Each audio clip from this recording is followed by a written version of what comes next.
வணக்கம் மக்களே.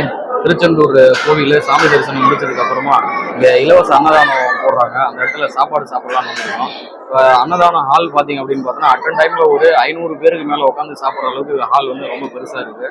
அதே மாதிரி இங்கே என்ன அப்படின்னு பார்த்தீங்கன்னா நம்ம தலைவாழை இலை போட்டுடுறாங்க. முதல்ல தலைவாழை இலை போட்டு சில்வர் டம்ளரில் நல்லா பெரிய டம்ளரில் தண்ணி வச்சுருக்காங்க.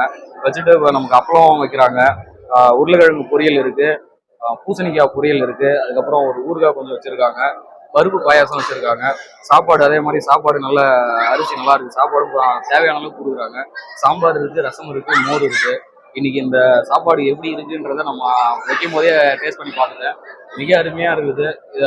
இங்கே திருச்செந்தூர் கோயிலுக்கு வரவங்க யாராக இருந்தாலும் இந்த அன்னதானத்தை வந்து சாப்பிட்டு பாருங்க. இல்லை இதுக்கு முன்னாடி வந்தவங்க யாருன்னா அன்னதானம் சாப்பிட்டு இருந்தீங்கன்னா அந்த சாப்பாடோடைய டேஸ்ட் எப்படி இருக்குதுன்னு ரிவ்யூ கமெண்ட்ல போடுங்க.